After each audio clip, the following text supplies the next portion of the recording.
Now beginning our 26th year, a quarter century of service to the worldwide amateur radio community, we are This Week in Amateur Radio, your all amateur radio and technology news magazine and bulletin service of the air. This is edition number 1371 with a release and air date of Saturday, June 7th, 2025. Please take the program to your air following the Q tone.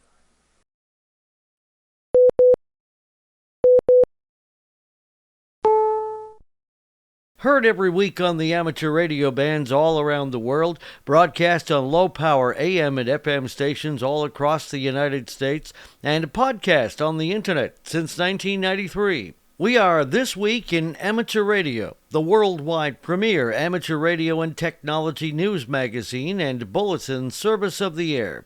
Here are the stories for release around the earth as we come to air with edition number 1371 of This Week in Amateur Radio. 2025 Field Day is a short 3 weeks away, and it has a category for every amateur operator.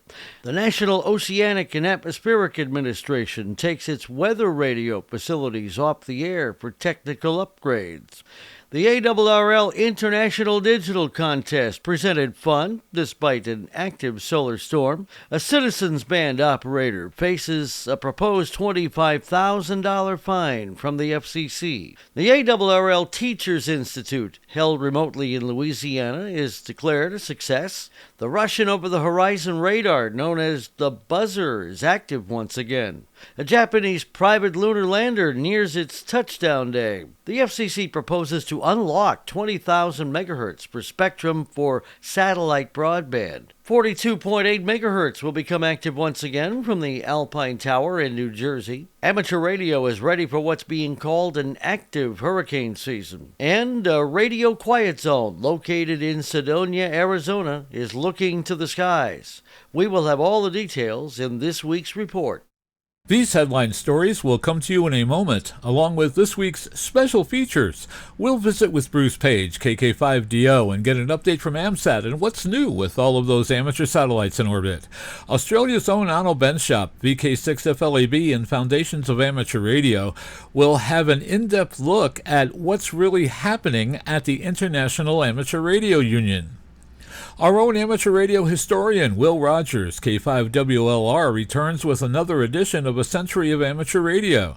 This week, Will takes us aboard the Wayback Machine to January of 1921, where we find the league running another round of transcontinental relays over several nights, setting new records for coast-to-coast round-trip message relaying. This week's episode is entitled Transcons at Record Speed.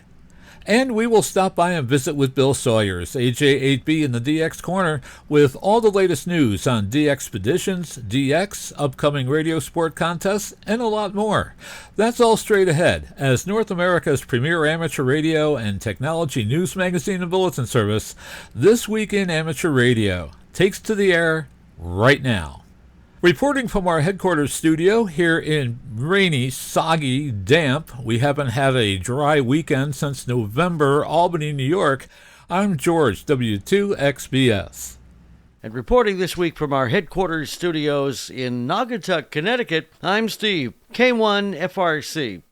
And reporting from our news bureau this week in Syracuse, New York, from the Museum of Science and Technology Station K2MST, I'm Chris Perrine, KB2FAF. And reporting live from the warm and humid Space Coast in Florida, I am Ed Johnson, W2PH.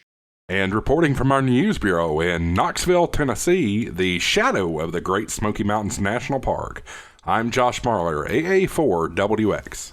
And reporting from our news bureau in Rochester, New York, along the southern shore of Lake Ontario, I'm Dave Wilson, WA2HOY. And reporting from our New York News Bureau, where I haven't been replaced by AI yet, I'm Eric, Kilo Delta 2, Romeo Juliet X-Ray.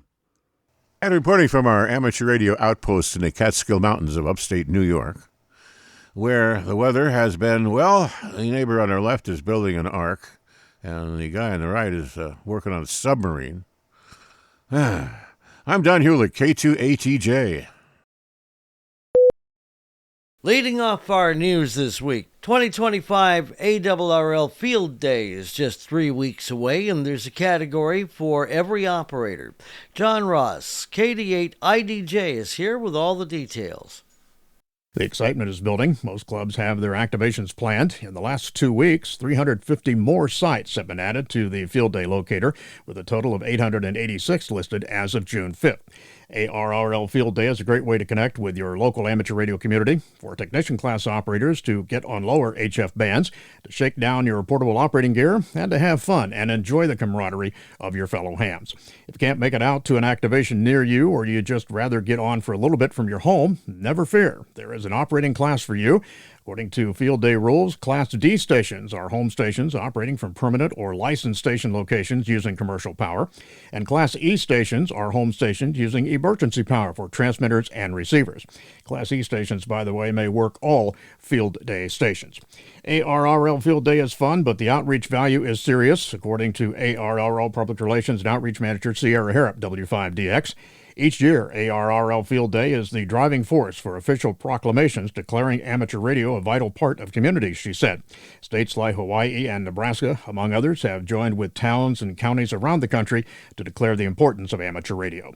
Having the governor or even a town council recognize the value that the hams in their community provide is invaluable, continued Harrop. Not only does it honor the work of amateur radio volunteers, but it raises awareness of ham radio among the public. I'm John Ross, KD8IDJ. Class D stations can count contacts with any other station for QSO credit. If you're operating on a radio plugged into a power supply connected to your wall outlet, this is for you. Class E are home stations using emergency power for transmitters and receivers. Class E may work all Field Day stations. If you're operating off a battery, solar, wind, or any other off-grid redundancy, you're in Class E. To determine your exchange for ARRL Field Day, use the number of transmitters in simultaneous use, the class of operation, and your ARRL or Radio Amateurs of Canada section prefix. For example, if an amateur in Nebraska turned on their shore-powered home station and operated in this event, they'd be 1 Delta November Echo. See the full rules for more information and find a list of ARRL sections. If a proclamation has been issued in your area, please send it to ARRL via pr@arrl.org. The National Oceanic and Atmospheric Administration is in the process of temporarily taking its radio stations off the air for scheduled updates. As some parts of the United States enter hurricane season, which officially began on June 1st, the National Weather Service is continuing with its nationwide update of their Advanced Weather Interactive Processing System. The system is used for weather data processing and communications, two functions that are especially critical during storms and other weather-related emergencies. The upgrades will be taking more than 1,000 radio stations of the National Oceanic and Atmospheric Administration off the air on a rolling basis for 2 to 3 days in a scheduled rollout for their 122 weather forecast offices. Broadcasters and ham radio groups have expressed concern about not having access to these emergency stations during those periods.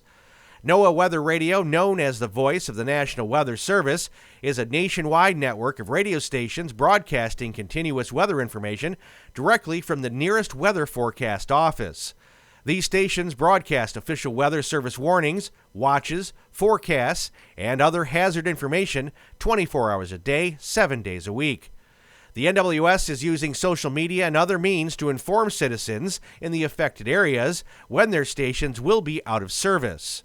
They are also encouraging citizens to rely on alternate sources for weather warnings during the outage, including local TV and radio, weather apps, and the NWS websites.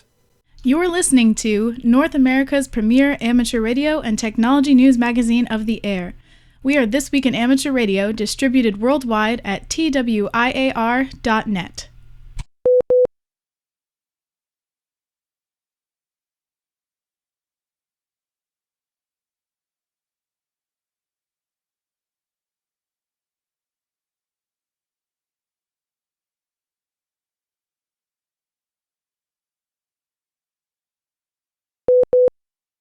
The days are longer. The weather is warmer. That means we are in the countdown to 2025 ARRL Field Day. With all the details on what you need to prepare for Field Day this year, we go to John Ross, KD8IDJ, who files this special report from League headquarters. There's a lot of excitement building around the theme of Radio Connects, and hams across North America are preparing for the big weekend of June 28th and 29th. In their efforts to prepare for the activations, many radio amateurs are researching the finer points of Field Day rules. All of the information is available on the ARRL Field Day website, but ARRL Contest Program Manager Paul Bork, N1SFE, wants to make sure hams can find answers to the most frequently asked questions, like, I'm interested in participating in Field Day for the first time this year. How can I find a club near me that's hosting the Field Day so I can join in on the fun? And which digital modes are allowed during Field Day? There are more questions and more answers and a wealth of additional information available at the ARRL Field Day website, www.arrl.org/field-day. Click on the Rules and Resources link where you'll find rules, information packets, and more answers to frequently asked questions. There's also an FAQ published in the 2025 ARRL Field Day Guide, starting on page 57 of the June issue of QST. Bork says that if there's a specific question that's not covered in the Field Day Guide in QST or on the website, contact fdinfo@arrl.org. I'm John Ross, KD8IDJ. Another frequently asked question about Field Day is, I plan on operating portable during Field Day as a single operator. Am I allowed to operate from multiple locations throughout the event? Class B portable stations are fixed stations. And the answer provided is that all operations should be located within a circle whose diameter does not exceed 300 meters or 1,000 feet. The only Field Day operating class that's allowed to operate from more than one location is Class C, mobile. A mobile station must have all equipment in or on the vehicle and must be capable of being operated while in motion. For example, you can't mount a telescoping mast to your trailer hitch and erect a full-sized beam or vertical antenna. Also, don't forget the ARRL Field Day merch. T-shirts, complete with sections checklist on the back, pins, patches, stickers, posters, and more may be ordered from the ARRL store. Place your order soon to ensure your swag gets to you in time for the big event. The Federal Communications Commission is aggressively pursuing spectrum abundance as part of its Final Frontiers agenda to secure U.S. leadership in space and supercharge the possibilities of satellite broadband. Today, the Commission voted to kickstart a proceeding that could unlock more than 20,000 megahertz of spectrum for high-speed internet delivered from space. That amount is more than the sum total of all spectrum available for satellite broadband today.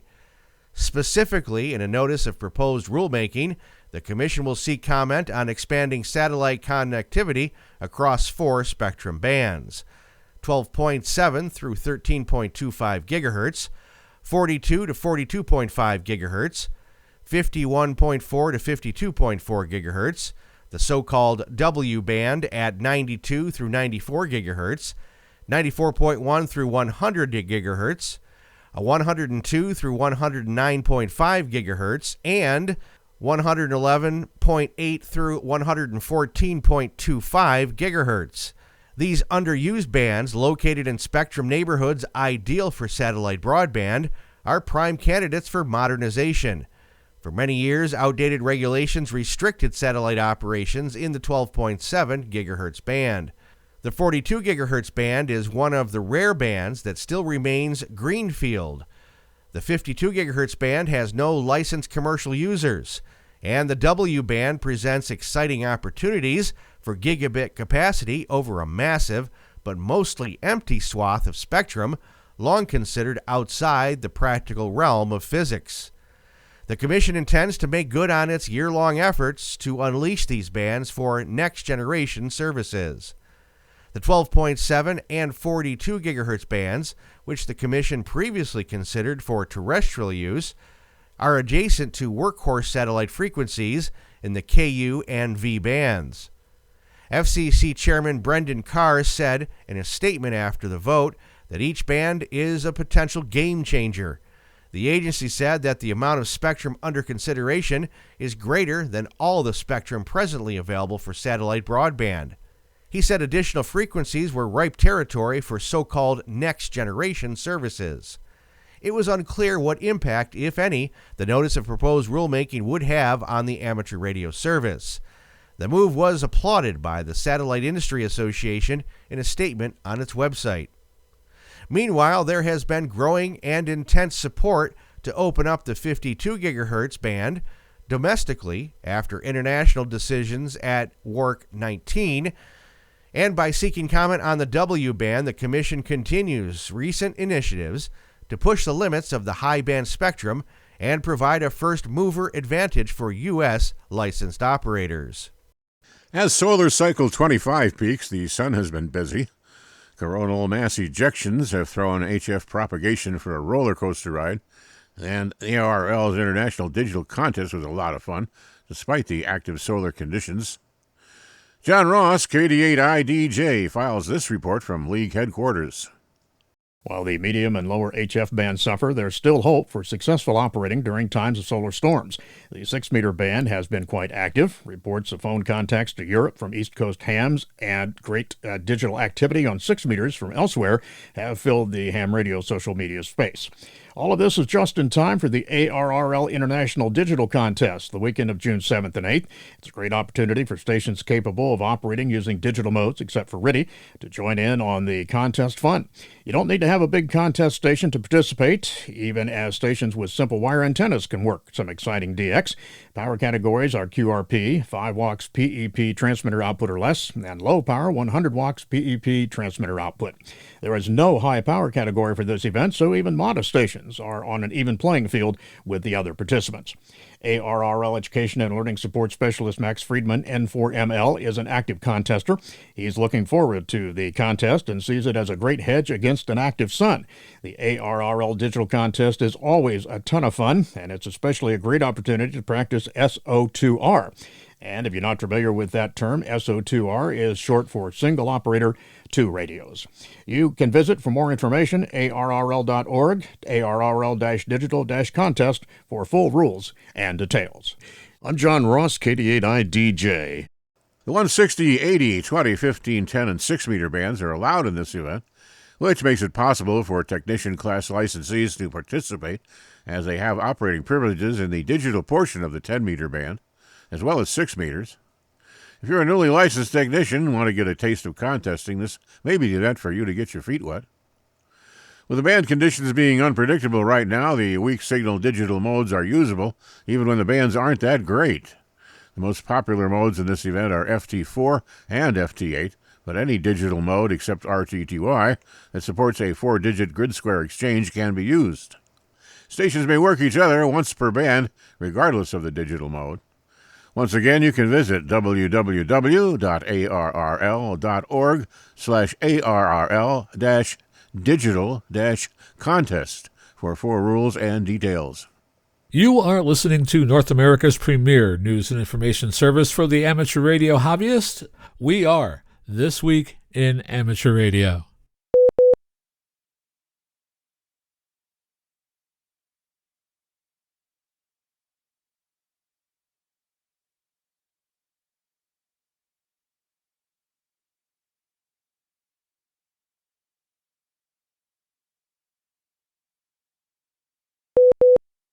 An Illinois man faces a $25,000 penalty from the FCC for unauthorized operation of a citizens band radio.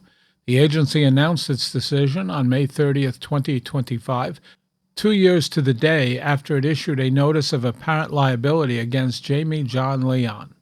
The agency's enforcement bureau said that he repeatedly voided his operating authority by sending nonverbal, indecipherable sound effects over long periods, causing malicious interference and engaging in one-way transmissions. According to the FCC document, Leon did not file a response to the 2023 Notice of Liability. Citizens Band Radio is not a licensed service in the United States. Operators retain the privilege of using CB by agreeing to comply with relevant regulations stipulated in the Communications Act of 1934. Meanwhile, The Australian Communications and Media Authority has proposed that reported abuses of citizens' band regulations that are deemed serious should be referred to the police for further investigation. Citizen band operators are covered by a class license in Australia under the Radio Communications Act. The current regulations are set to sunset on the 1st of October. Public comment is being accepted through the 15th of July. 42.8 megahertz WA2XMN will broadcast from the Alpine Tower for the first time in over a decade. The commemorative Armstrong broadcast station will return to 42.8 megahertz in the New York City tri-state area. On Thursday, June 19th, Steve Hempel and the staff at the historic Alpine Tower in Alpine, New Jersey, will celebrate with a commemorative broadcast the 20th anniversary of the Armstrong Memorial event, which Hempel originally organized in 2005 to honor the man who made FM radio possible, Edwin Armstrong.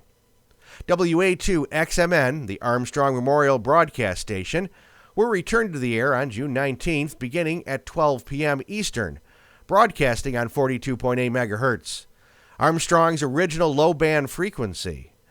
During previous transmissions, its signal has been heard from as far as 100 miles away. Most police scanners can monitor the VHF low band, as do software-defined radios. The tower is 425 feet high and is situated 500 feet above the Hudson River, giving it a commanding view of the greater New York City area. In fact, a number of New York TV stations were temporarily relocated here in the aftermath of the 9/11 disaster. The tower and original brick transmitter building were finished in 1937 to aid in Armstrong's FM experiments. The call sign is still etched in cement above the front door of Major Armstrong's original station building on the site today. The Alpine Tower staff has worked to preserve the history of the site nestled in the Palisades of Bergen County, about 15 miles northwest of the Empire State Building. Farley Dickinson University's Class B1 89.1 WFTU FM transmits from Alpine. With hand-built vintage parts, Hempel said his restored Phasotron transmitter, running 250 watts of power output, will feed into a Ringo vertical antenna mounted on the Alpine Tower at approximately 400 feet above ground level. Transmissions of the experimental station are in wideband frequency modulation, using the same technical standards as modern FM broadcast stations. Although the Phasotron was not even invented yet when Armstrong began his broadcast, the technology is approximately correct for the era, Dave Hersenberg wrote in his 2004 profile of Hempel's reenactment. Hempel said he will be broadcasting programming from the 2005 event, which includes their original Armstrong panel discussion and interviews with Major Armstrong's niece, Jeannie Hammond, and Tom Lewis, author of Empire of the Air. He will be airing David Ossman's production of Empire of the Air, The Men Who Made Radio, based on Lewis's book. Hempel added that he is planning a collaboration with Kirk Hartneck's This Week in Radio Tech podcast as part of the 42.8 megahertz coverage. He said that plans to stream online coverage of the 42.8 megahertz broadcast are still being discussed. The last time WA2XMN broadcast was in 2015, Hempel said. A 2018 broadcast to honor Hammond, who had recently passed away, was canceled due to problems with the station antenna's transmission line. The Radio Club of America honored Hempel with a Special Appreciation Award in 2005 for the 70th anniversary broadcast. A consulting engineer since 1969, he is the founder of Solid Electronic Labs, which manufactures and sells FM broadcast exciters and stereo generators. FM radio has had an enormous impact on my career, and there's only one man who is truly responsible for giving me the opportunity to use that technology, Hempel said of his efforts to preserve the memory of Major Armstrong. The Armstrong or Alpine Tower is the site of the world's first FM broadcast station, W2XMN, broadcasting primarily on 42.8 megahertz. It first signed on in 1938 and broadcast until July 1949, when the FCC shifted frequency allocations to the 88 to 108 megahertz band we know today. Hempel also noted Major Armstrong's high-band FM broadcast station. It signed on in 1945 with the call sign W2XEA on 92.1 megahertz. It moved to 93.1 in 1948 with the KE2XCC call sign. That station broadcast until March 1954, when it signed off a month after Armstrong died. It was 90 years ago when the pioneer who made FM radio possible put forth the first public demonstration of the technology. According to Columbia University, where Armstrong graduated with an electrical engineering degree, he described FM radio and then tuned on his receiver in front of the audience during a November 1935 Institute of Radio Engineers conference. An FM transmission from a friend's house in Yonkers came in free of static, with a fidelity never heard before. The second session of the ARRL Teacher Institute on Wireless Technology, to be held outside of ARRL headquarters, was a success this week in Louisiana. It follows on a successful off-site institute held earlier this year in New York City. 11 teachers gathered in Lake Charles for the latest session. The event was featured in local newspaper and empowered the teachers to incorporate amateur radio and wireless technology into their existing science, technology, engineering, and mathematics, or STEM classes. The program's success has led to massive growth, with 13 sessions already announced for 2025 and more to come. We tried something new with taking things on the road, said ARRL Education and Learning Manager Steve Goodgame, K5ATA, and it worked out for us really well on Staten Island. The Teacher Institute is funded entirely by donations to the ARRL Education and Technology Fund. Providing the mobile sessions eliminates some of the travel expenses with bringing educators to ARRL headquarters in Connecticut. It also makes it easier for teachers to participate. Goodgame said if they can benefit from the program without as much travel impacting their already busy lives, it gets them in the door much more easy. The event was held in partnership with Louisiana Region 5 STEM Center. It kicks off the summer TI Roadshow sessions. Another is planned in Kilgore, Texas, and at the Johns Hopkins University Applied Physics Lab in Maryland.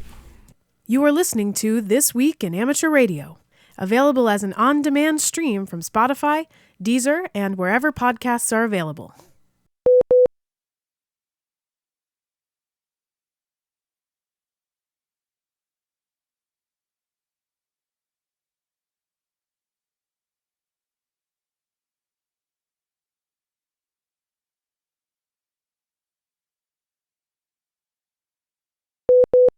If you'd like to keep tabs on the International Space Station, and you've been doing so via NASA's Spot the Station website, you will need to change your space station viewing strategy starting the 12th of June. NASA will be discontinuing the website. As of that date, will no longer display opportunities for sightings on their site. Subscribed users who have been receiving text and email notifications linking them to the website will no longer have this option either.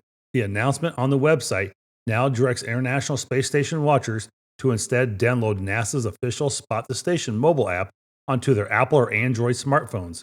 The Spot the Station app expands notification of viewing opportunities in the United States and across the globe, as well as providing additional capabilities to improve user experiences.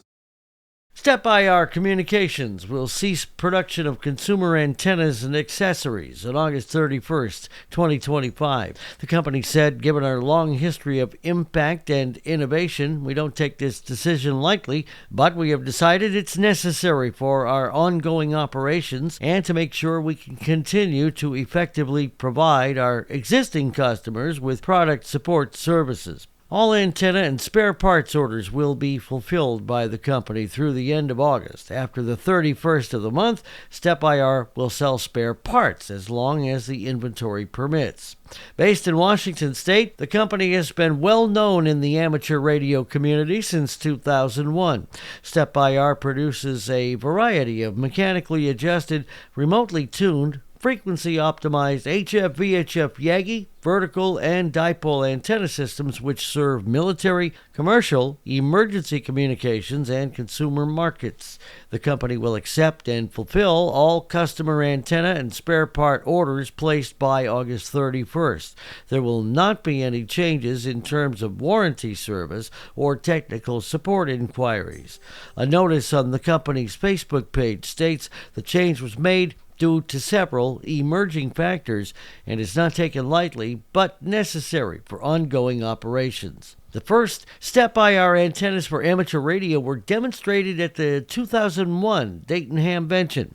Meanwhile, here is some information about the acquisition of OptiBeam antenna technologies by Waymo und Elektronik GmbH from OptiBeam President Thomas Schmenger, Delta Foxtrot 2 Bravo Oscar. OptiBeam Antenna Technologies was founded almost exactly 24 years ago by me, Thomas Schmenger, Tom, Delta Foxtrot 2 Bravo Oscar, and has been operated as a sole proprietorship ever since. OptiBeam has always stood for high-quality shortwave antennas in the high-performance segment and enjoys an excellent reputation worldwide for performance, robustness, and innovation. The OptiBeam brand is particularly valued by contesters, DXers, and discerning radio amateurs all around the world, and is one of the absolute leading antenna manufacturers on the global market. After 24 intense years and now 65 notches in the wood, it's time to steer my life into calmer waters. As of June 1st, 2025, all OptiBeam brand products will be fully and exclusively acquired by Waymo und Elektronik GmbH. With this acquisition, Waymo is integrating the renowned OptiBeam portfolio into its own product offering.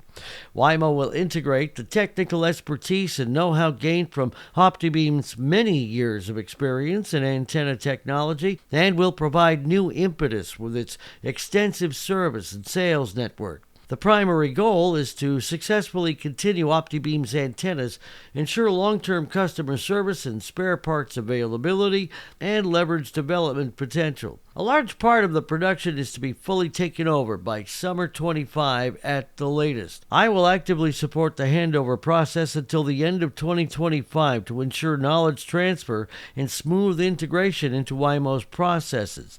I definitely didn't make this decision lightly. Among several potential buyers, I ultimately made a firm decision with full conviction in favor of Waymo. For me, it wasn't just about selling my company, but about ensuring that my life's work, my baby, finds a new solid home. With Waymo, I found a partner who not only has the necessary experience and infrastructure, but also shares the passion for high-quality antennas that has driven me all these years. With the transition to Waymo, customers gain the security of an established infrastructure, short delivery times, technical support, and continuous development at the highest level. In the coming months, Waymo will gradually make the most popular OptiBeam antenna models available again and offer them through its own online shop and international distribution partners. I thank our customers all over the world for your long-standing loyalty, your trust, and your support. The 13 Colonies 2025, a popular summer operating event, will take place less than a month from now on July 1st from 9 a.m. through July 7th at midnight Eastern Time. That's July 1st from 1300 UTC through July 8th at 0400 UTC. With all the details, we go to League headquarters, where John Ross, KD8 IDJ, files this report. This year, the event will honor founder Ken Vallone, KU2US, who is passing the torch to Tony Jones, N4ATJ. Vallone has led the event for 16 years by working with state and bonus station coordinators and has grown from making approximately 12,000 contacts in 2009 to making 496,000 contacts around the world in 2024. Also this year, one station will be operating in each of the 13 original British colonies, K2A, K2M, along with 3 bonus stations, WM3PEN in Philadelphia, GB13COL in England, and TM13COL in France, each representing their city, state, or country's role in America's colonial period. Vallone said the event actually started in 2008, right after he finished participating in the ARRL sweepstakes. I remembered how fun it was, but I could not figure out why there were not more of these types of special events on the air, said Vallone. So I decided to try my luck and create one for 1 year only, just to see what happens and to have fun. The inaugural event was held July 1st to the 4th, 2009, 4 days with no advertising except QRZ. I had a hard time getting 13 different ops, one for each colony state, but it worked out. All in all, it was a success, added Vallone. Amateur radio operators and SYLs can participate in the event. Complete information about the call for each colony station and the bonus stations can be found at the event website or on Facebook at 13 Colonies Special Event Community. I'm John Ross, KD8I DJ. Vallone said he decided to try his luck and create the special event for 1 year only, to see what happens and to have some fun. I knew we had to offer a special QSL card and or certificate, plus have on hand a printer and supplies. The hard part was deciding what the event would commemorate and when to do this. I needed a theme that all could relate to, and the event would have to be the type with multiple event stations involved, like the ARRL sweeps. Then it hit me. 13 colony states during the 4th of July week and offer a certificate with the theme for the year. I made sure the theme was different each year with a different certificate design to make it interesting and to also make the cert collectible. The theme would highlight some event or thing connected to the American Revolution. The inaugural event was held July 1st to the 4th, 2009, 4 days with no advertising except on QRZ. I had a hard time getting 13 different ops, one from each colony state, but it all worked out. All in all, it was a success. There is a Russian shortwave station that has transmitted a monotonous buzzing sound since at least 1982. Broadcasting on 4625 kilohertz, the signal occasionally interrupts its distinctive buzz with Russian voice messages, consisting of numbers and names. Nobody outside the Russian military circles knows its true purpose, although theories range from maintaining communications channels during nuclear attacks to tracking atmospheric conditions. The station briefly went offline in 2010, only to return with increased activity that continues to baffle listeners worldwide. Meanwhile, a currently active digital number station broadcasts automatic Spanish number sequences alongside bursts of encrypted data. The signal originates from Cuba and is believed to communicate with intelligence agents operating in North America. These transmissions continue unabated, suggesting ongoing espionage activities. The station uses modern digital modes alongside traditional voice numbers, showing the evolution of these secretive communications methods. You are listening to This Week in Amateur Radio, available to download as a podcast from anywhere on the web podcasts are available.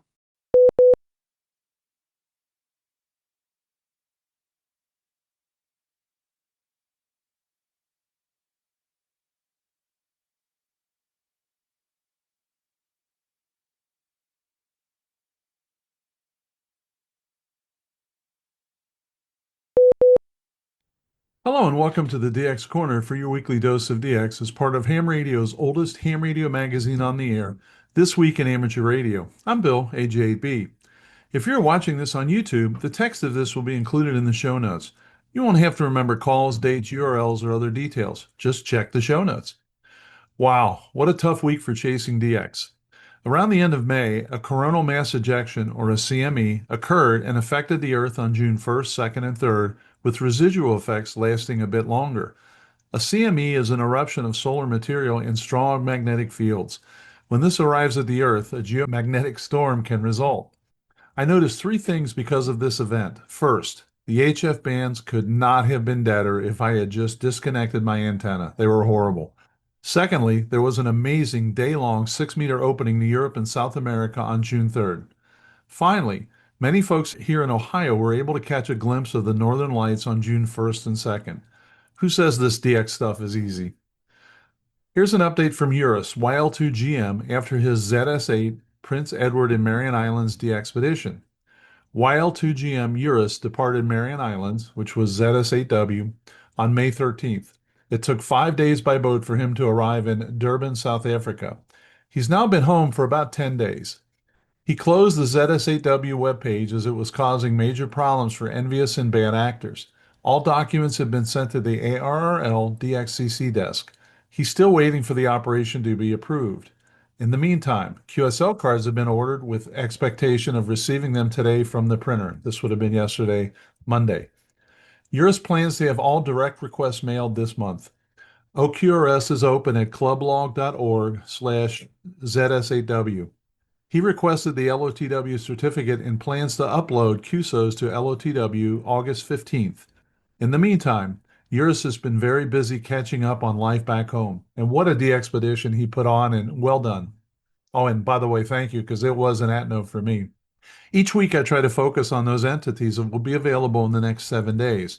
There's so much data out there to sift through that I thought a focus on the next week might be helpful. Here's what you should find QRV when you tune the bands, assuming propagation starts to come back. The following DX information comes from Bernie, W3UR, editor of the Weekly DX, the Daily DX, and the How's DX column in QST. And by the way, if you would like a free 2-week trial of the Daily DX, your only source of real-time DX information, just drop me a note at thedxmentor@gmail.com. A DXpedition to the Faroe Islands is underway until June 10th using call signs OY6FRA, OY6 Alpha, Oscar Yankee stroke W9MK, and Oscar Yankee stroke K4 Lima Tango. The team will operate on 160 to 6 meters with FT8, FT4, sideband, and CW. On 6 meters, they will use the 6-element Yagi. And they're planning on being in the ARL Digital Contest this upcoming weekend using Oscar Yankee 6 Alpha. And you can QSL all of this through my friend WB2RAM, OQRS, Clublog, QRZ, or LOTW. And for more information, please visit their site at faroeisland.com, which is FAROEIS.com. The most recent member of the DXCC Challenge 3000 Club, K9EL, will be visiting St. Martin on a family vacation from June 4th to the 18th, so he should also be QRV. And plans to be active as Fox Sierra stroke K9EL during quiet times. Activity will focus on 6 meters when it is open and limited activity on other bands, which would be 40 through 10. Operating times will be sporadic, often short. Daily Club Log and LOTW uploads are planned, and possibly Club Log live stream. And you can QSL John via K9EL. Club Log OQRS is preferred. What an outstanding operator he is, and congratulations on making the 3000 Challenge Club. That is a major accomplishment. Currently, the NBDX team is active from the Channel Island of Jersey. This team consists of 13 participants from the Radio Club Grimbergen, supplemented by some participants from other sections. The team is active on 160 through 4 meters in sideband, CW, and FT8. In addition, they're making contacts via QO100 satellite, including DATV. The team is using the call sign MJ/OP2 Delta for all contacts from the resident and MJ5CKM/P for WWFF and BOTA activities. Follow the team and their activities via Facebook or via QRZ.com. Club Log stream will be used. I apologize for my voice. These allergies are striking again. So, Sierra Quebec 5 Hotel Golf Yarrick will be in Tunisia June 9th to the 16th. So possibly by the time you hear this, with plans to activate 3 Victor 8s Sugar on sideband and digital modes on 160 through 10.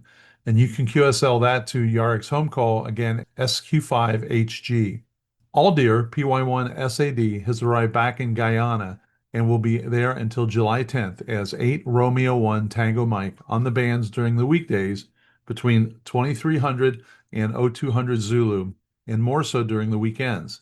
He will be on CW sideband digital modes, 1.8 through 50 megahertz, as well as satellite. Japanese operator JR1FKR is planning to go to the VIP guest hotel and be QRV holiday style as Tango 88 Tango Juliet from Palau and the Palau Radio Club until June 11th, including participation in the ARRL digital contest. Sounds like there's going to be a lot of DX in the digital contest. JH1MLO, who is also Tango 88 Hotel Radio, was originally going to join JR1FKR, but he's had to cancel. JH1MLO does plan to be there the first 6 days of November. Starting Friday, June 6th, listen for T888TJ on 40, 20, 17, 15, 10, and 6 meters on sideband, FT8, FT4, and RTTY.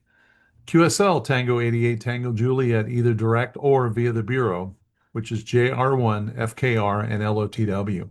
So good luck, and I would really jump into this digital contest this weekend because there's a lot going on. The most recent DX Mentor YouTube episode is available this weekend. Steve, KF8KI, was the guest. He discussed his amateur radio journey as well as his time with CuraZ.com. Check it out. If you're interested in DX podcast and YouTube channels, you should check out the DX Mentor Facebook page and subscribe to be kept up to date on all of our DX activities. Until next week, this is Bill, AJB, saying 7-3, and thanks to my XYL Karen for her love and support. I hope to hear you in the pile-ups. Have a great DX week. According to minutes released from a recent ARRL Executive Committee meeting, ARRL has suggested its influence with the International Amateur Radio Union could become limited should the proposed IARU restructuring plan be adopted. Within the current structure, ARRL serves as the International Secretariat of the IARU Administrative Council. This gives ARRL the ability to nominate both the President and Vice President of the IARU Administrative Council. Member societies from each country then vote on the nominations. The current IARU restructuring plan suggests a flatter structure that gives direct power to the member societies in the form of a General Assembly. The member societies would elect officers and board members directly without nominations put forth by ARRL. In short, ARRL would transition from nominating officers to simply being one vote out of roughly 160 member societies that would make up the AIRU. In its meeting minutes, ARRL noted the League as the primary financial backer of IARU and had calls scheduled to further discuss the matter. The ARRL today announced leadership changes in the Pacific Division.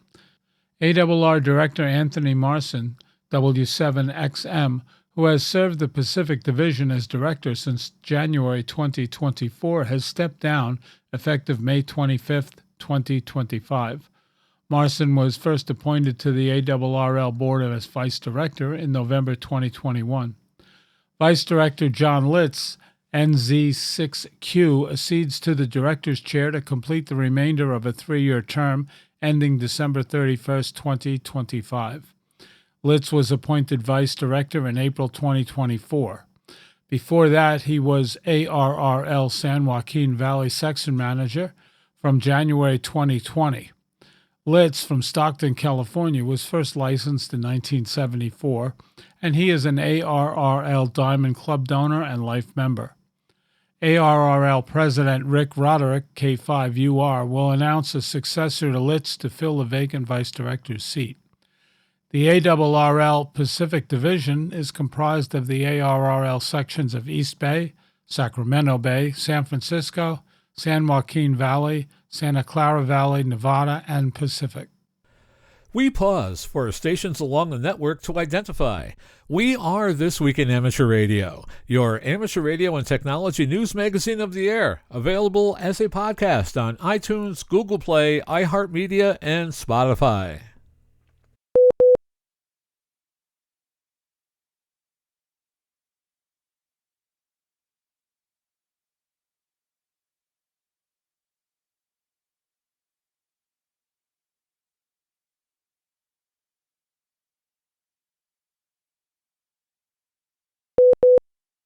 A ninth grader from Ukraine, Alexander Kaleniuk, from the city of Malin, Zhytomyr region, developed his own technology for manufacturing a radio transmitting and receiving antenna exclusively for controlling UAVs. The world of electronics was discovered by Alexander by his father, who became his mentor and scientific supervisor. The boy assembled his first device at the age of 7, so amateur radio became one of his many hobbies.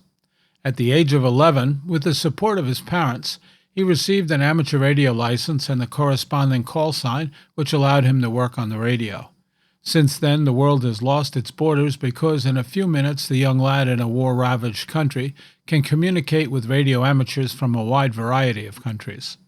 Like most radio amateurs, my dad and I made all the antennas and additional equipment ourselves, gaining new knowledge and experience, he said.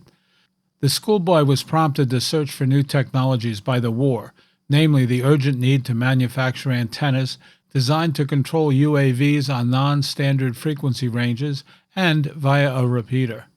According to this young ham, we won't disclose his call. It is the advantage of his technology to allow for the manufacture of lightweight and durable antennas with high precision, not only in the form of flat structures, but also in the form of complex three-dimensional models.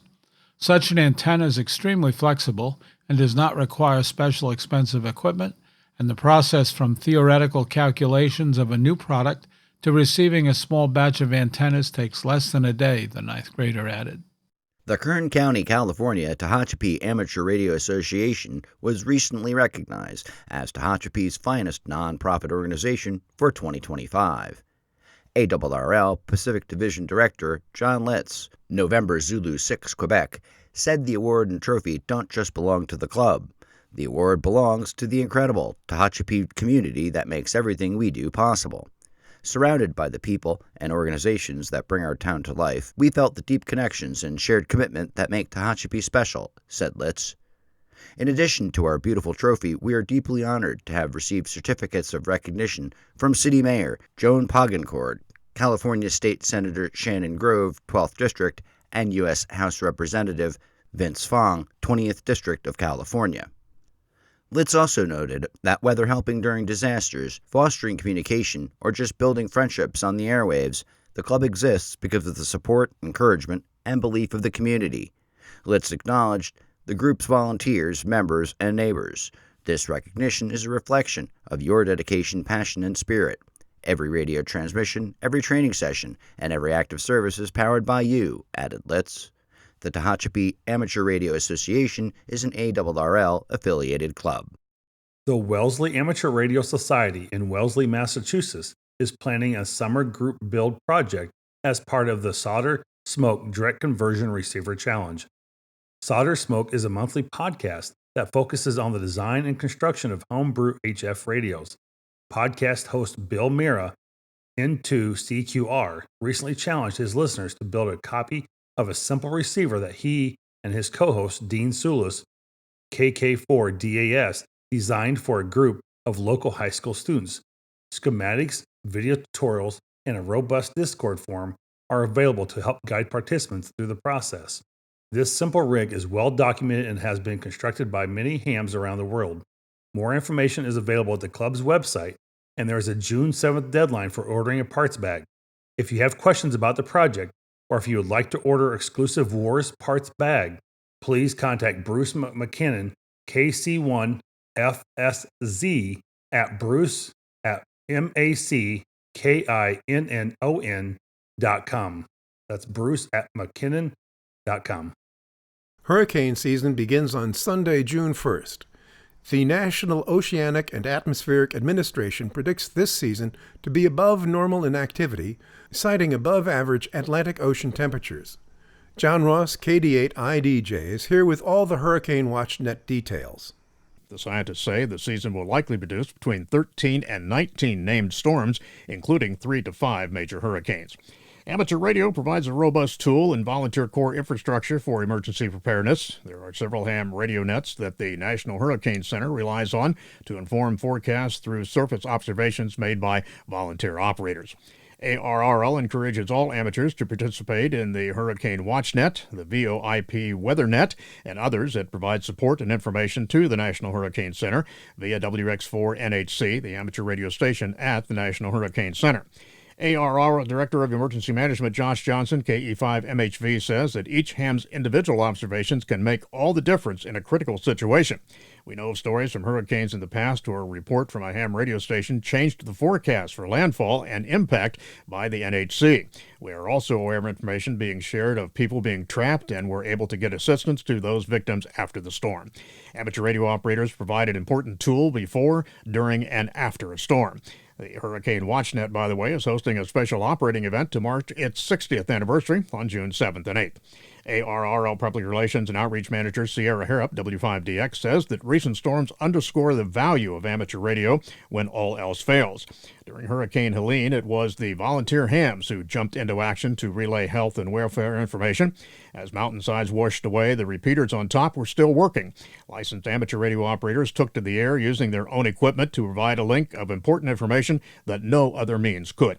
During Hurricane Ian, a ham saved lives on Sanibel Island by providing emergency crews the information they needed to rescue a family from the rising floodwaters. ARRL's Amateur Emergency Service, ARES, provides a program framework for local volunteer groups to integrate with served agencies in their local communities and to use the value of amateur radio service in times of crisis. And you can read more at arrl.org. I'm John Ross, KD8I-DJ.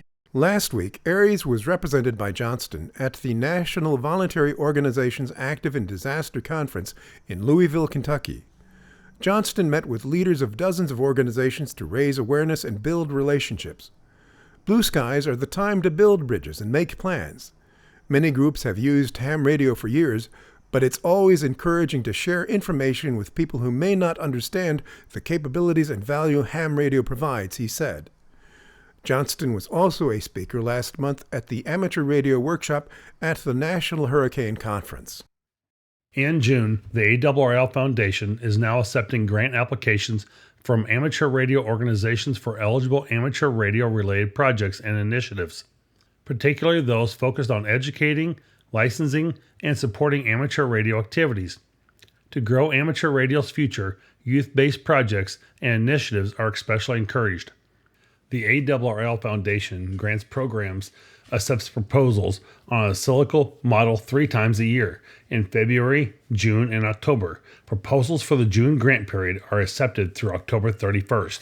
Awardees will be notified approximately 1 month after the closing of each cycle. The ARRL Foundation carefully manages a portfolio of endowments where donors have provided specific goals for their gifts, and that portfolio is invested and managed in a way that it can continue to support those goals for many years to come. Additional information and a link to the grant application can be found at www.aarl.org/amateur-radio-grants. You're listening to North America's premier amateur radio and technology news magazine of the air. We are This Week in Amateur Radio, distributed worldwide at twiar.net.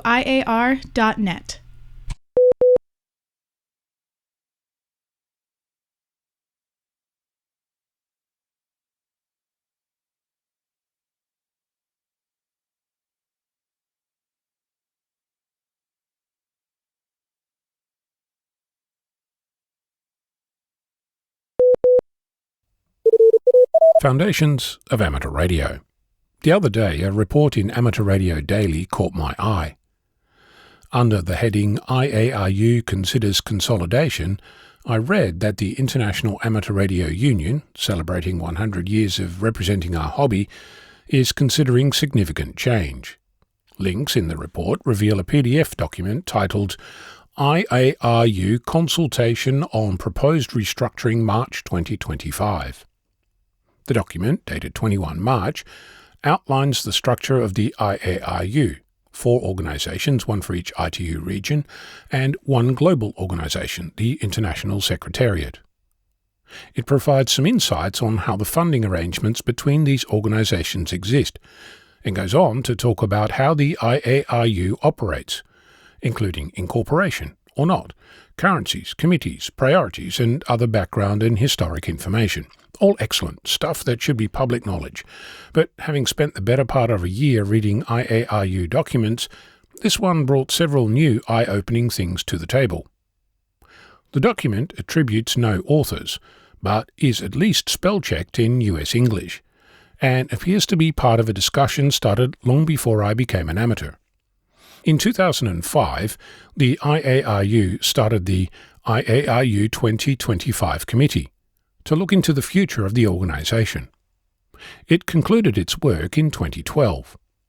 In 2020, a new committee was started, the Future Committee, consisting of representation from each of the regions. The introductory wording is curious and includes these words, quote, "We can no longer afford not to move the process forward," end quote, at least implying that this document is a foregone conclusion. Searching for the document on the IARU sites will give you no results. Searching for Future Committee gives you 2 results, neither actually having the words Future Committee. The only reference which makes any sense in either of those 2 results, and only after the fact, is a paragraph published on 12 October 2020 that refers to the Administrative Council, or AC, and states, quote, "The AC received and discussed an in-depth report from its working group on the future of IARU and agreed to steps for evolving towards a more flexible organisation and strengthened relationships with all stakeholders in the global amateur radio community and telecommunications ecosystem." End quote. For a process that started 20 years ago, this is the first I've heard of it. Curious, wouldn't you say, in an organisation that claims to represent both you and I? It's almost like the IARU wants to keep this whole thing a secret. There's more.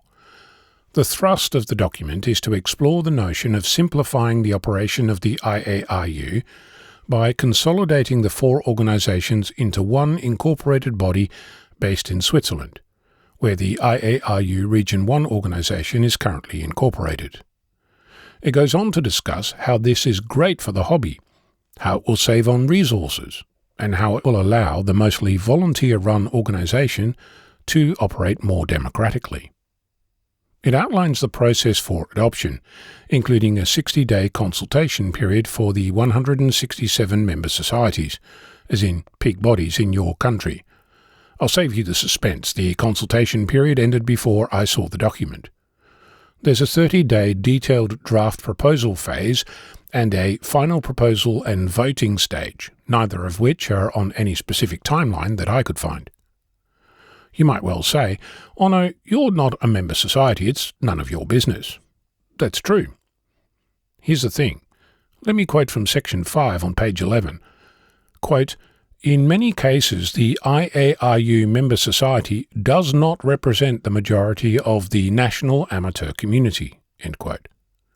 So, not to belabor the point, the IARU, who is proud to represent amateur radio on the international stage, writes in its own documentation that the organisation doesn't represent the majority of amateurs while claiming its intention to make the organisation more flexible and democratic.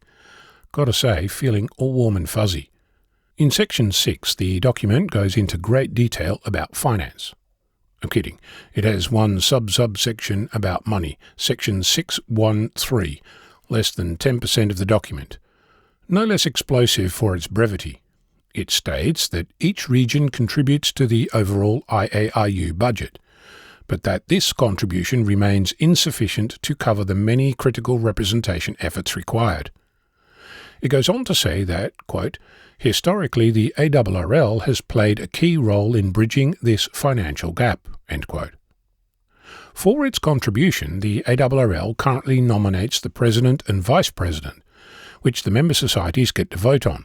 I wonder what happens if they don't vote for the nominated candidate. What happens when the ARRL is no longer first among equals? Will it continue to fund the IARU? While pointing out that all direct representation of the IARU at the ITU are made by volunteers, as well as, quote, "nearly all," end quote, all other activities, I wonder which activities are paid, and how much. There's also discussion about a not ideal compromise, namely that we'll have to be virtual attendees to save money. Really? In 2025? After a century of representing amateur radio, we're still attending meetings in person?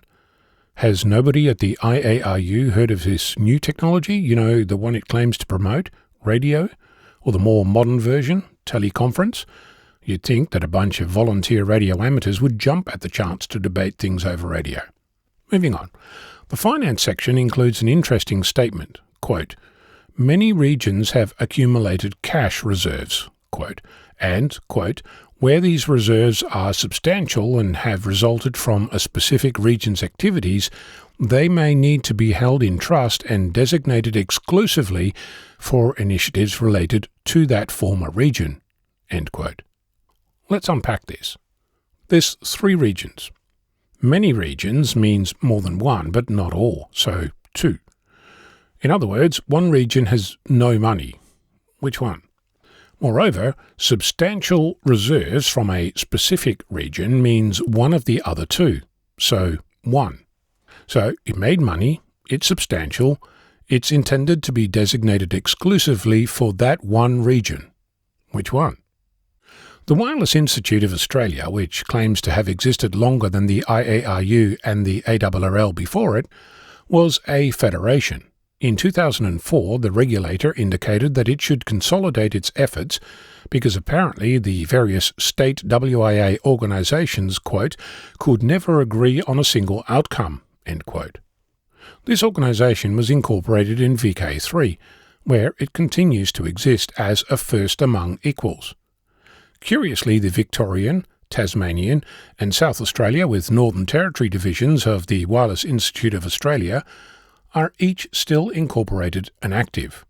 Today, if you're in VK6, like I am, your experience of the WIA is completely different from that if you're in VK3, and to a lesser extent VK2. Remind you of anything?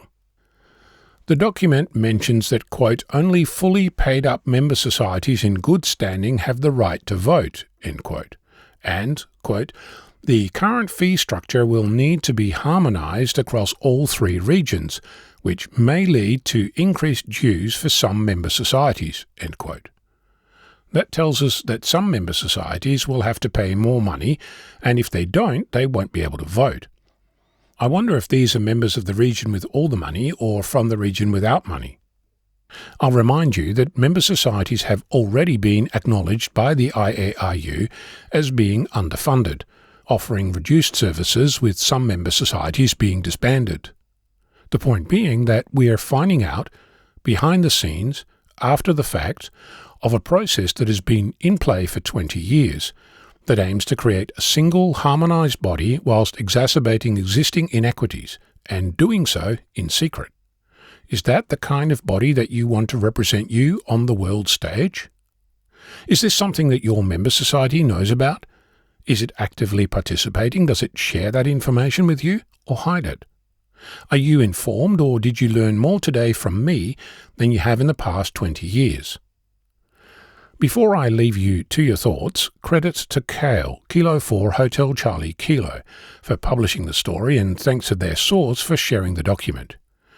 I'm Ono, Victor Kilo 6, Foxtrot Lima, Alpha Bravo. You are listening to This Week in Amateur Radio, available to download as a podcast from anywhere on the web podcasts are available.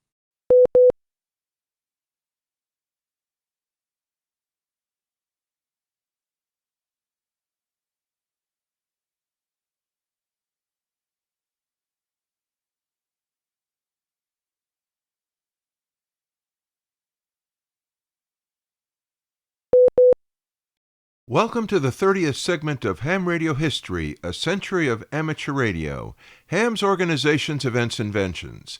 I'm Will Rogers, K5WLR. Our appreciation goes out to Chris Cadella, W2PA, for granting us permission to use his website in the generation of these segments. Now sit back and relax and enjoy this, the next chapter of Ham Radio History. Transcons at record speed. The League ran another round of transcontinental relays over several nights in January 1921, setting new records for coast-to-coast round-trip message relaying. Maxim Station W1AW participated in several of them, even unplanned ones, operating all night with several guests sharing the duties of operators. On the first night, 14 January, the Hartford Courant and Los Angeles Times editors exchanged greetings, as did the editors at the San Francisco Examiner and Boston American. The second night, the mayors of Hartford and Los Angeles exchanged messages, along with the editors at the Boston Globe and San Francisco Chronicle, and those at the Ellendale, North Dakota Leader and the New Orleans Item. And on the third night, the Elks at the two Portlands, Oregon and Maine, exchanged messages from their respective mayors in just an hour and 21 minutes. Though not as good as on previous nights, conditions on the final night seemed good enough for an all-out record speed attempt, with light strays in the east and an intense rainstorm in the west.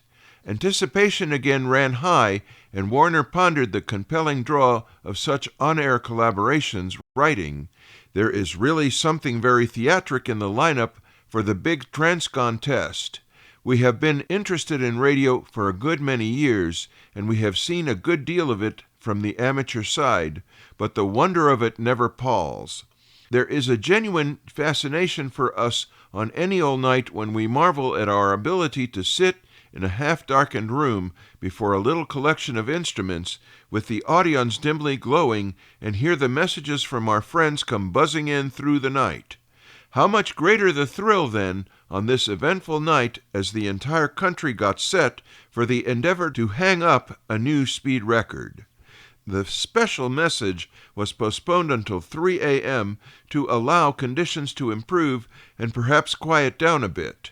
Stations then fell silent in response to QRX, please, OM, transcons, leaving the airwaves to only those directly participating in the tests. The great organizations of the ARRL was clearing decks for action, wrote Warner. From 3 o'clock until 4:45, not a signal was audible at 1AW when 9ZN was silent, yet hundreds upon hundreds of stations were QRX with eager ears, and the very air was tense.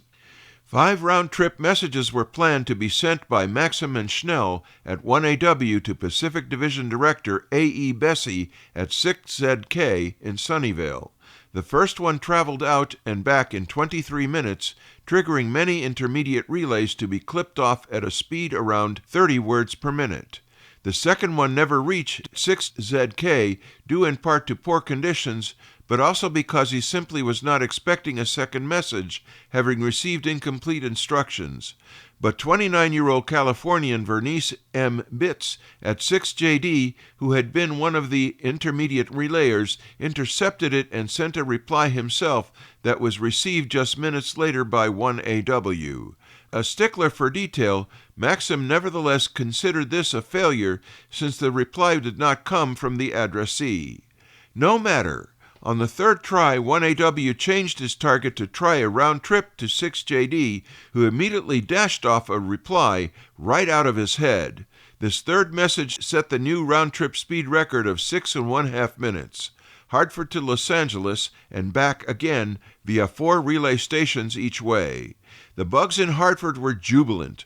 1AW sent a fourth message simply asking, 6JD, how does Caliph regard prohibition? Maxim. The 18th Amendment to the U.S. Constitution, banning the manufacture and sale of alcoholic beverages, had been ratified on January 16, 1919, and took effect on January 16, 1920, 1 year before this test. 13½ minutes later, the reply arrived. Mr. Maxim, Caliph is supposed to be dry, but it is very wet here now. It has been raining all day. VM Bits. The test ended with a QST message reporting the new records and thanking all involved. Success that night was due every bit as much to cooperation by everyone on the sidelines in clearing the air as it was to the skill and persistence of the direct participants. The ARRL would now make the Transcons a yearly event. The New York Times reported the new record in a short article, noting a new civilian wireless record, crediting Maxim and the ARRL. Included in this material are quotes from the following. K.B. Warner, The Story of the Transcons, QST, March 1921, page 5. Maxim sets new radio record for civilians, The New York Times, January 19, 1921. With thanks to Chris Cadella, W2PA, for granting us permission to use his website's materials, Ham Radio History, A Century of Amateur Radio, Ham's organization's events inventions. In the preparation of this segment, I'm Will Rogers, K5WLR, reporting for This Week in Amateur Radio.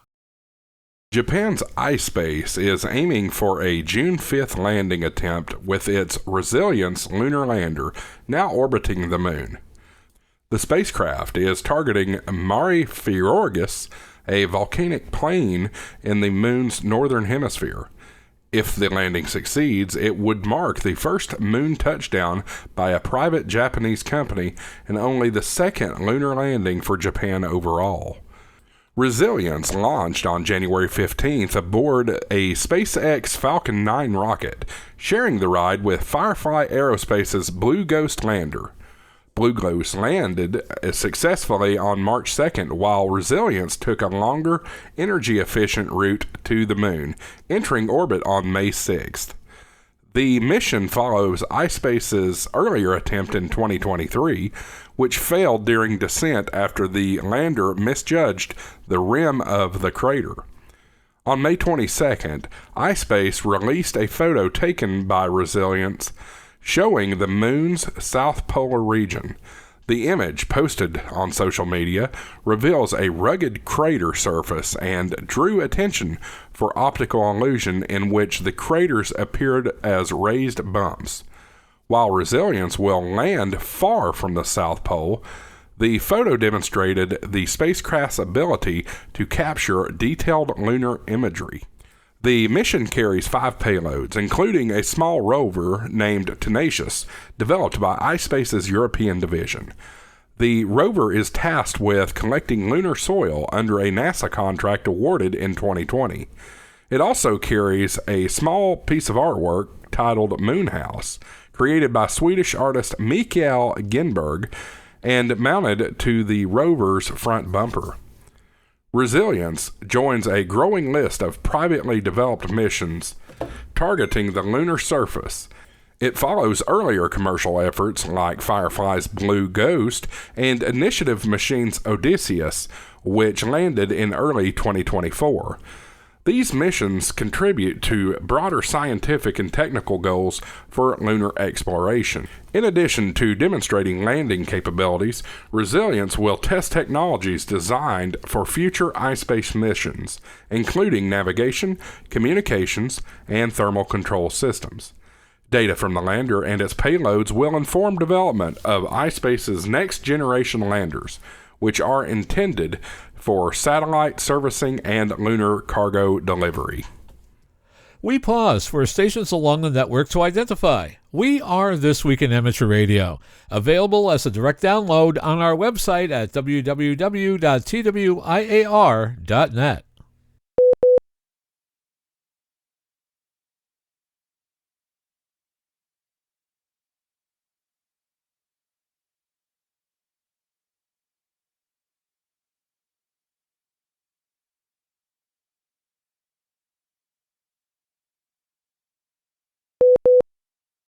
Bruce Page, KK5DO, is here now with this week's AMSAT report. Bruce? Thanks, John. This week we have a satellite achieving their Oscar status. AMSAT Spain's HADES-ICM is now known as SO-125. We have come a long way since Oscar 1, with AO-7 still in operation. With the decommissioning of the space station, at some point, it may be more difficult to get a lot of school and university projects launched, although when one door closes, another opens. With the new satellites being commissioned and in operation, there are more chances to work stations and earn ARRL and AMSAT awards. The ARRL has worked all states, VUCC and DXCC, all available with satellite endorsements.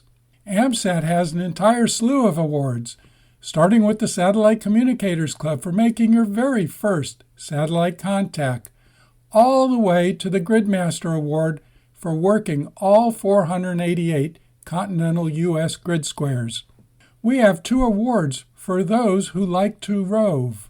The first is the Rover Award, and the second is the Reverse VUCC Award.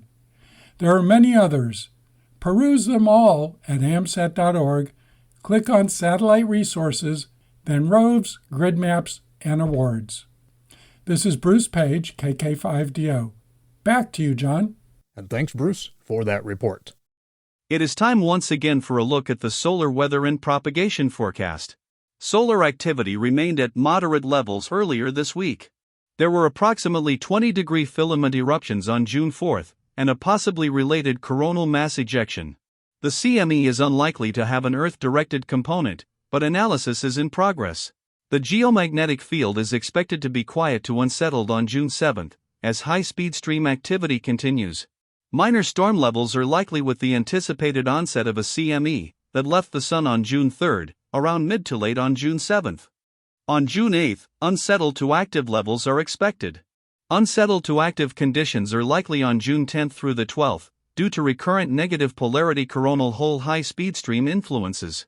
Unsettled to minor conditions are likely on June 13th to the 22nd, due to positive polarity coronal hole high-speed stream influences. Unsettled to minor conditions are likely on June 23rd through the 28th due to negative polarity coronal hole high-speed stream influences. Solar activity is expected to be low with a chance for M-class flares which will be minor to moderate, and a slight chance for an X-class strong flare on June 7th. Solar wind speed parameters increased from approximately 550 km per second to nearly 810 km per second, before decreasing to around 760 km per second. This could either be transient influence or a transition back into the coronal hole high-speed streams. Quiet to active levels are expected to prevail on June 7th. Looking at the 10.7 cm flux, it will be 150 on June 5th, 155 on June 6th through the 10th, and 150 on June 11th. Looking now at the predicted sunspot numbers, it will be 145 on June 5th, 144 on June 6th, and 146 on June 7th. For more information concerning radio propagation, visit the ARRL Technical Information Service, read a quick guide to HF propagation using solar indices, and check out the propagation page of Karl Lewetzelschwab, K9LA. For customizable propagation charts, visit the vocap online for ham radio website. Radio Sport for this week, more great contest. On June 6th, it's the HA3NS Sprint Memorial Contest. That's CW. June 7th and 8th, there are 4 great contests. The Atlantic Canada QSO Party, CW Phone and Digital. Kentucky QSO Party, CW Phone Digital. The RSGP National Field Day, CW. And on June 7th and 8th, it's the ARRL International Digital Contest. That, of course, is digital. June 10th, the DARC CW Training Contest, CW. On June 11th, the RSGB 80-meter Club Championship CW. And on June 13th, the weekly RIDI test, that is digital as well. June 14th and 15th, the Portugal Day Contest, CW and Phone. And also on June 14th and 15th, the RAF DD FM 6-meter Contest, that is CW Phone. June 14th through the 16th, ARRL June VHF Contest, CW Phone and Digital.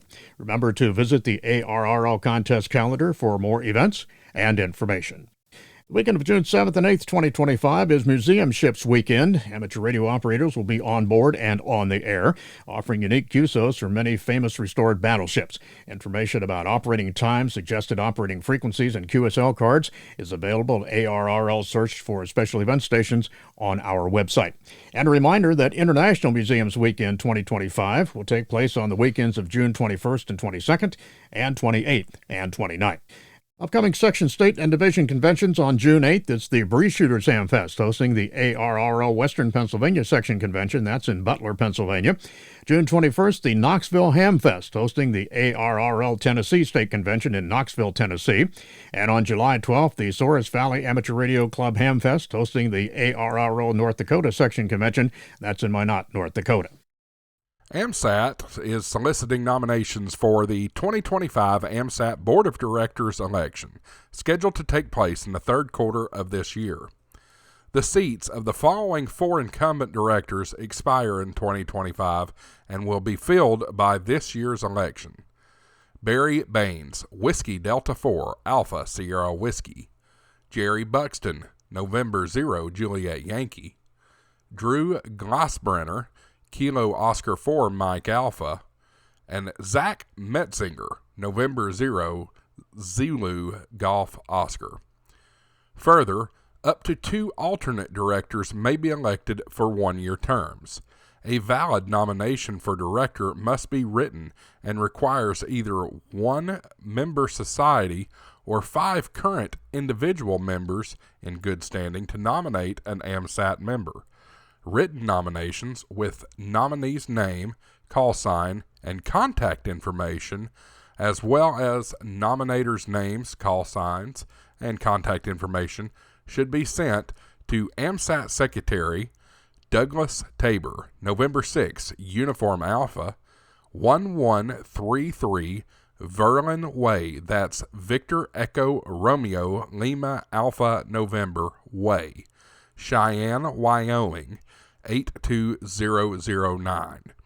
AMSAT bylaws require that the nomination be written and in the form specified by the Secretary, who has elected to accept written nomination materials via postal mail or in electronic form, including email or electronic image of a paper document. Fax transmissions cannot be accepted. Email nominations may be sent to dtabor@amsat.org. Regardless of the means used, petitions must be received by the Secretary no later than June 15th. The Secretary will verify the qualifications of candidates and nominate members of member societies as petitions are accepted and will notify candidates whether their nominations are in order by the end of June. You are listening to North America's premier news and information service for the amateur radio hobbyist. We are This Week in Amateur Radio.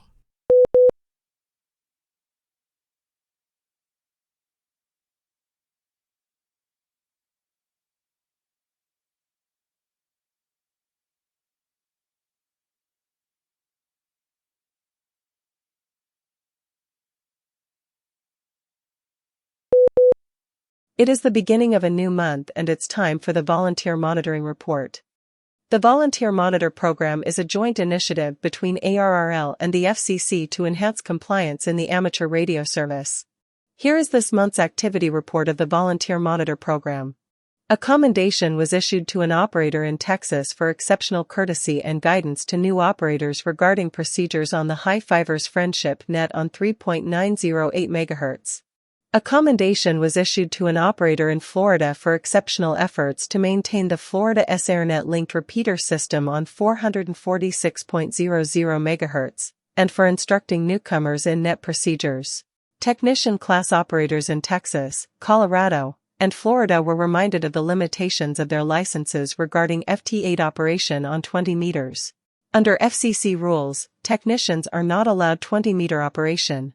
An advisory was issued to a technician class operator in Alabama concerning FT8 operation on 15 meters. Technician class operators in Florida, Texas, and California received advisories regarding FT8 operation on 40 meters. Technicians have no FT8 authority on either 15 or 40 meters. An operator in New Jersey was issued an advisory concerning proper identification on 75 meters.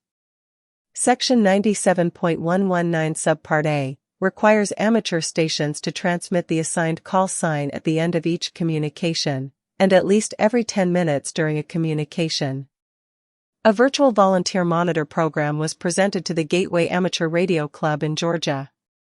The totals for this report's monitoring were 1,883 hours on HF frequencies, and 2,260 hours on VHF frequencies and above, for a total of 4,143 hours.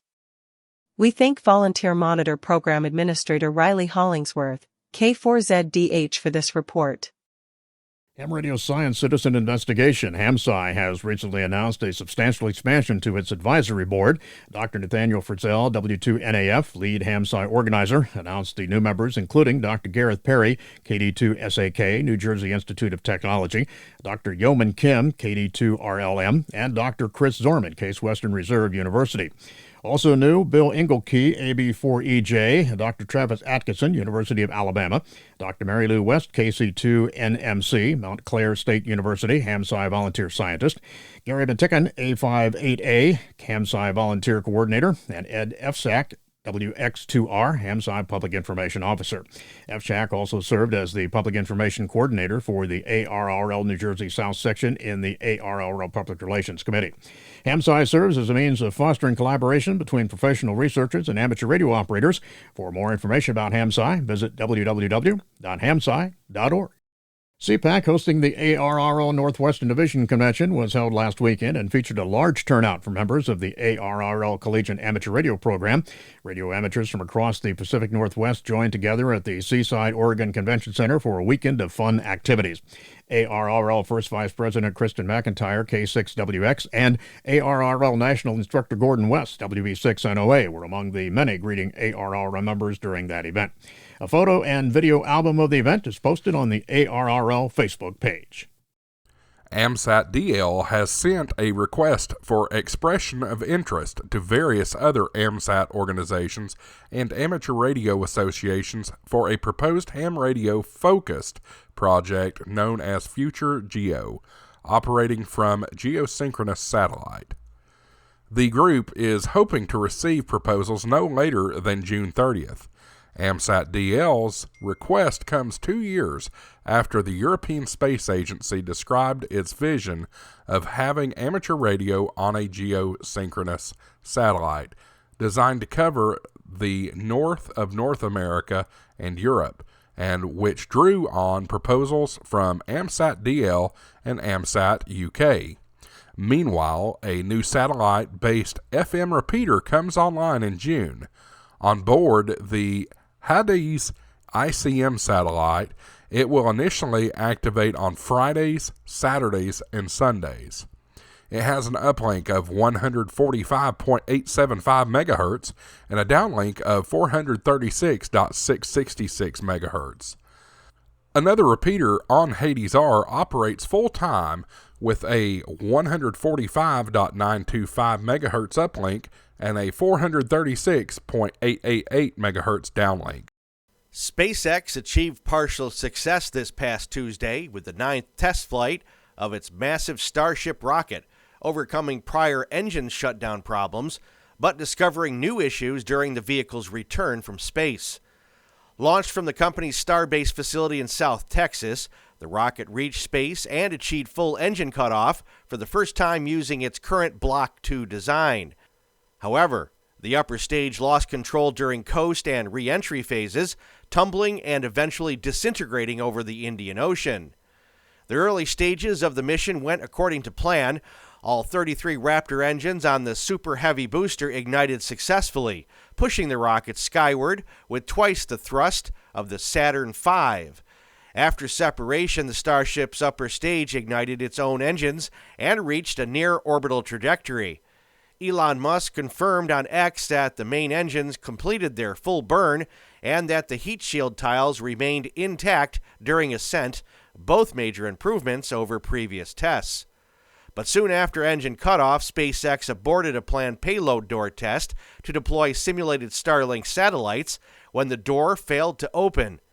Minutes later, engineers reported a loss of tank pressure in the Starship's attitude control system, causing the rocket to enter a slow spin. This compromised SpaceX's ability to restart an engine for orbital maneuvering and made a controlled reentry impossible, eliminating the opportunity to gather key data on new heat shield tile configurations. The mission ended with the vehicle tumbling into the atmosphere and breaking apart during reentry. Despite the premature conclusion, SpaceX officials noted that they collected valuable data on a number of new systems. The company has been working to improve the durability of heat shield tiles, which are critical to the Starship's goal of rapid reuse. Tuesday's flight included multiple experimental tile designs and attachment methods that engineers are eager to analyze, even with the limited reentry data. There was also progress on the Super Heavy booster. For the first time, SpaceX reused a booster from a previous flight, testing modifications aimed at improving fuel efficiency and failure recovery during landing burns.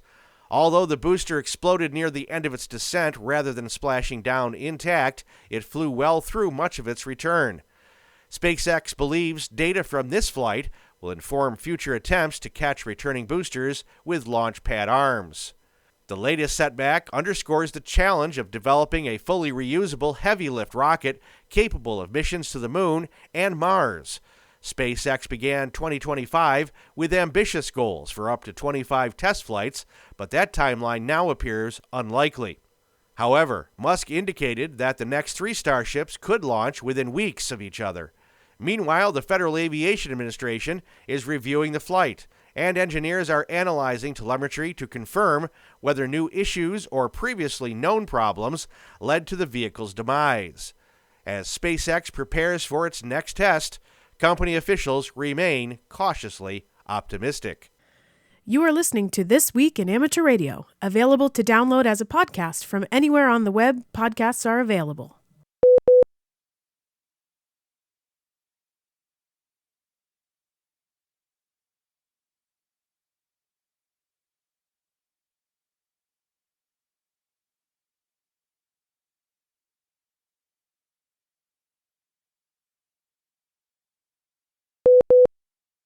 It's time for AMSAT satellite shorts from all over, and we begin this week with the news that the European Space Agency's ACES mission has launched the most precise atomic clock ever sent to space, with the goal of improving how we measure elevation on Earth. This effort addresses real-world issues like the infamous misalignment of the German-Swiss bridge caused by differing sea level baseline. ACES was installed on the International Space Station's Columbus module on April 25th of 2025, using the station's robotic arm.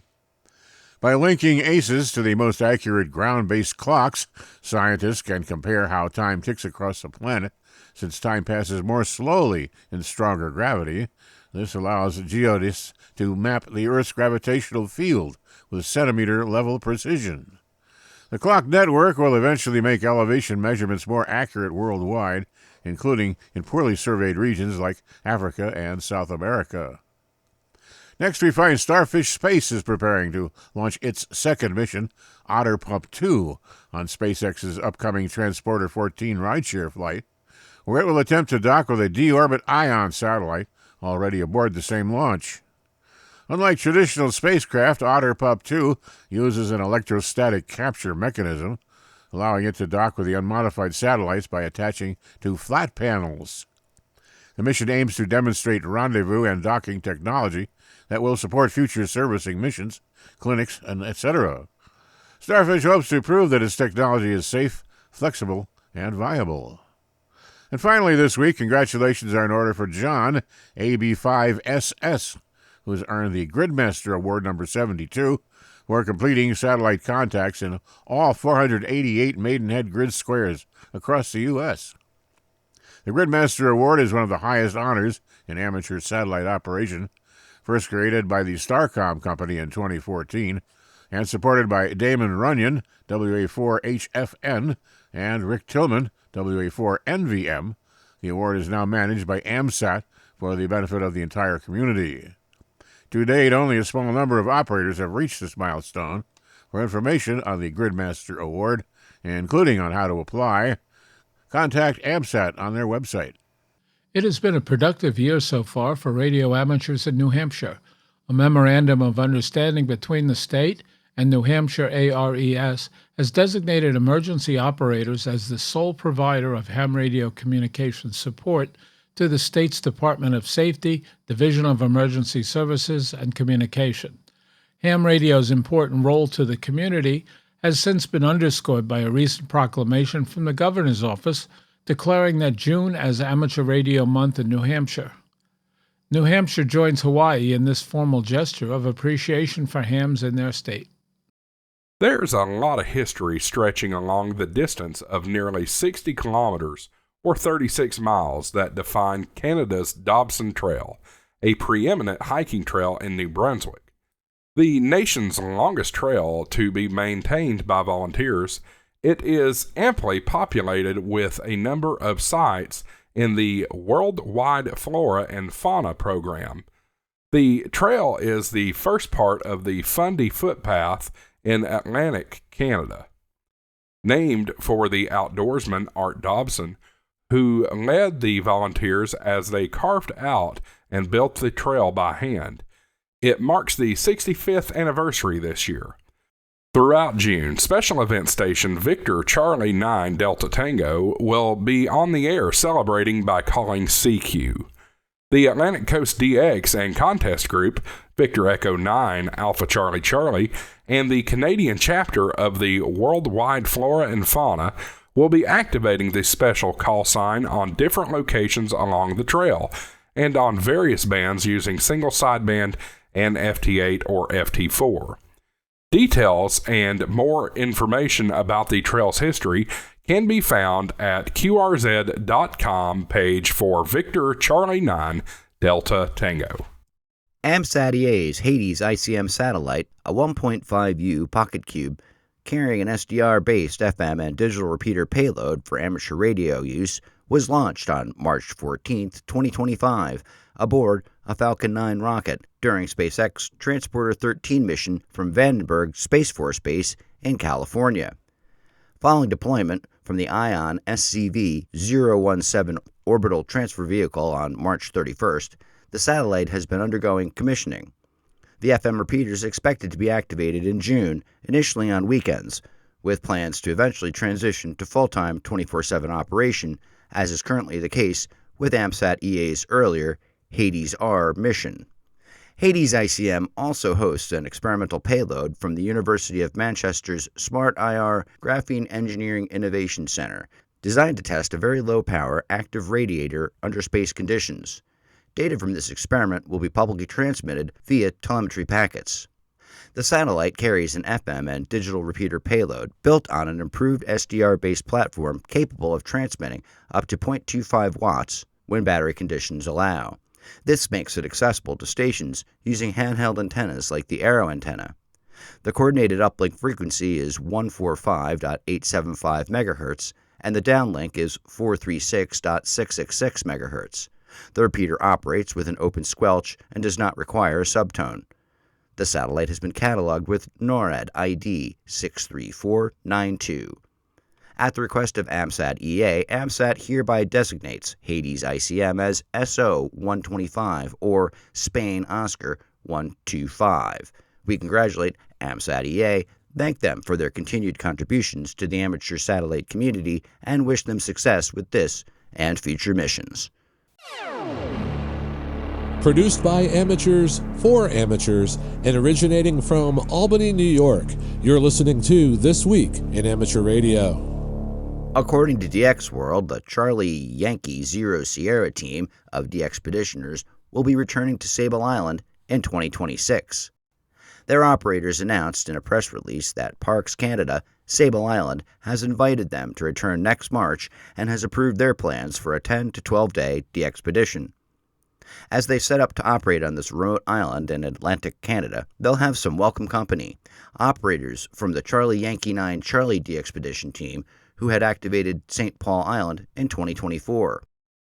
The Charlie Yankee 9 Charlie operators knew that year that their successful activation on St. Paul was likely to be the last for a long time on that challenging, environmentally sensitive landscape. Like Sable Island, St. Paul Island is considered one of the more difficult DXpedition destinations in North America. Windswept Sable Island is perhaps best known for its population of wild horses. Team leaders for Sable Island will be Murray, Whiskey Alpha 4, Delta Alpha November, and Glenn, Whiskey 0, Golf Juliet. A website has already been set up by CharlieYankee0Sierra.com by webmaster Chaz, Whiskey 4, Golf Kilo Foxtrot. You are listening to This Week in Amateur Radio, available to download as a podcast from anywhere on the web podcasts are available.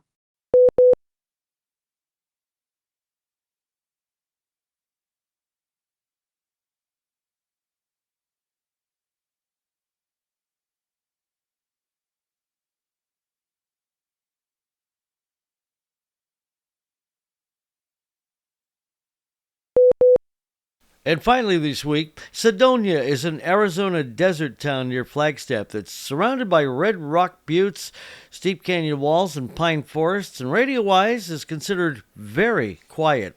Sedona resident Richard Factor has spent a lifetime using ham radio to contact every country on Earth except for North Korea.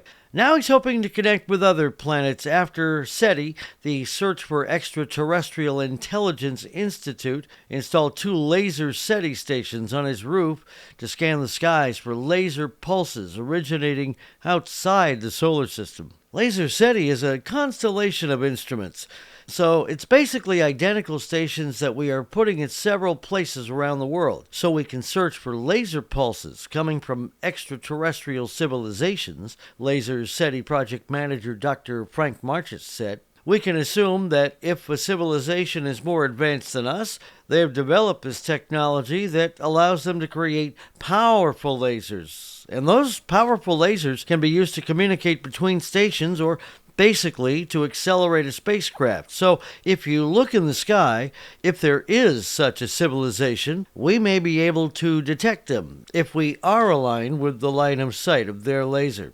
Hi, I'm Terry Saunders, N1KIN, one of the anchors for This Week in Amateur Radio, and I have a few questions. Do you have a good radio voice? Do you have a quiet recording space, own a professional broadcast microphone and DAW software, and know how to use them? Can you commit to a same-day turnaround when given a script assignment? If you answered yes to all of these questions, and you're willing to volunteer your time to give a little something back to the ham radio hobby, then lend us your voice and join our anchor team for This Week in Amateur Radio. To learn more and see if you have what it takes, contact George Bowen, W2XBS, via email at w2xbs77@gmail.com or look him up on QRZ.com. This Week in Amateur Radio is heard on nets and repeater systems all around the U.S. and around the world on great operations like WA0RCR from the center of the U.S., Wentzville, Missouri, where This Week in Amateur Radio is proud to be part of the legendary Gateway 160-meter net report each weekend. Many of the news and information items heard in this edition of This Week in Amateur Radio have been provided by the American Radio Relay League, the ARRL Audio News Service, and the ARRL Letter, AMSAT, the Radio Amateurs of Canada, the Shortwave Listening Post, the Federal Communications Commission, the Radio Society of Great Britain, and Ofcom, the South African Radio League, the International Amateur Radio Union, the Wireless Institute of Australia and the Australian Communications and Media Authority, the New Zealand Association of Radio Transmitters, the Amateur Radio Newsline, the Rain Hamcast, Eric Guth, 4Z1UG and QSO Today, QRZ.com, the International Telecommunications Union, the 425DX News, Parks on the Air, and the Soda Reflector, and various news sources on the Internet. With special thanks to all our weekly news sources and to you, our listeners, that wraps up this edition of This Week in Amateur Radio. If you would like to write to us, you can find everything you need, including archive editions of the news service, at our website at twiar.net. And now, for all of us at This Week in Amateur Radio headquarters and all our news team around the world, this is Will Rogers, K5WLR in Fayetteville, Arkansas, wishing you 73.